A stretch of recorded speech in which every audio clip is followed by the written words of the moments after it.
Theresa May is under increasing pressure to strip two more cabinet ministers of their jobs following separate fiascos involving Priti Patel and Boris Johnson.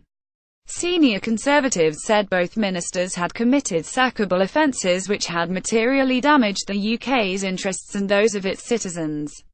The furore around Ms Patel's unofficial trip to Israel grew. As it emerged she may have omitted to tell Ms May she discussed funneling UK aid cash to the country's army despite Downing Street asking for details of her visit. Foreign Secretary Mr Johnson tied himself in knots in the House of Commons, denying he made comments that were clearly recorded in Parliament and which led to the Iranian judiciary threatening to double a British woman's prison sentence.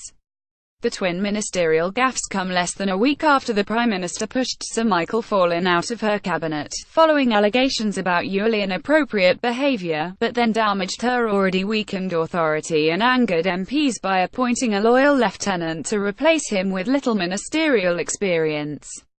It first emerged on Friday that International Development Secretary Priti Patel, often talked of as a future Tory leader, had a string of meetings with Israeli politicians, including Prime Minister Benjamin Netanyahu, while on holiday without telling Downing Street.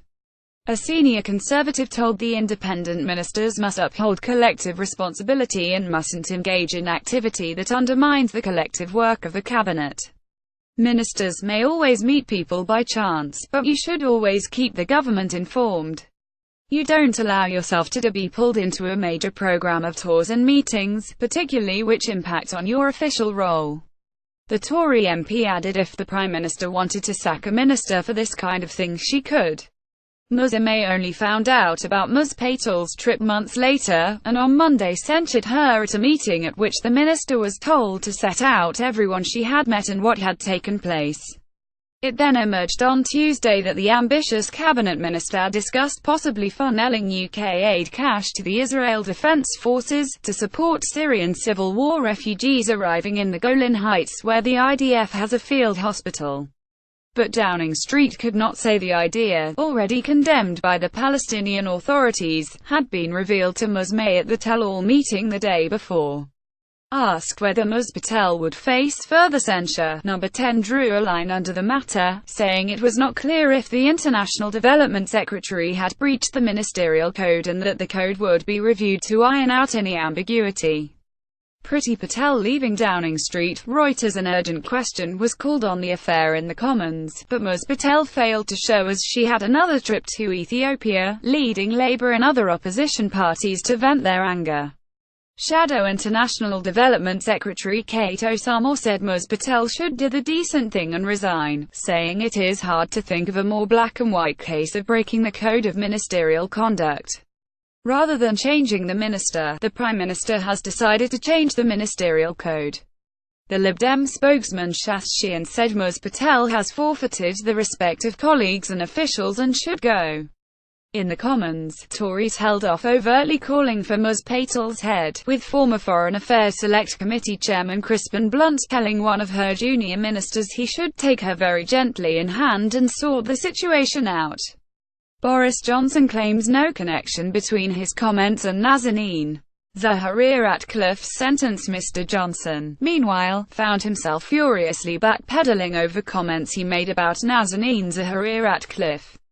The 38-year-old British woman was arrested and jailed in Iran, accused of spreading propaganda, with a central part of her defence being that she had never worked teaching journalists in the country, but was merely there on holiday. But when Mr Johnson mistakenly told MPs in a public hearing that she had been teaching journalists, Ms Zaghari-Ratcliffe was hauled in front of an Iranian court and threatened with another 5 years in prison, on top of her existing 5-year sentence. In a bid to defend Mr Johnson's gaffe, fellow Cabinet Minister Liam Fox said his words were akin to slips of the tongue that anyone can make. But a senior Conservative backbencher told The Independent Johnson should go. How could he be so cavalier with his words when the freedom, health and sanity of a British national is at risk? I felt ashamed listening to Liam Fox trying to defend him. Conservative former Minister Anna Soubry said on Twitter that in normal times, Mr Johnson would have been sacked. Anna Sobri said Mr. Johnson would have been sacked in normal times. At Getty, she added the lack of contrition is as shameful as the original error. Boris Johnson doesn't understand magnitude of the job responsibility he holds. Mr. Johnson made a phone call to his Iranian counterpart in a bid to repair the damage, and argued that in the original committee he had been making a wider point about how it was wrong to arrest anyone for teaching journalists. He told MPs he is sorry if his remarks about a British woman jailed in Iran had been so misconstrued to have caused anxiety to her family. But the Foreign Secretary stopped short of meeting repeated requests to admit he made a mistake and offer an unequivocal apology. Downing Street said Ms. May still had confidence in him, with Ms. May's official spokesman saying the Foreign Secretary is doing a good job and working hard to represent Britain's interests abroad. But the lack of action against either minister only served to underline the difficulty of Ms. May's position. Having lost Sir Michael last week, two further ministers, Damian Green and Mark Garnier, face Cabinet Office investigations over inappropriate behaviour. More about Boris Johnson. Priti Patel, Theresa May, Zaghari-Ratcliffe reuse content.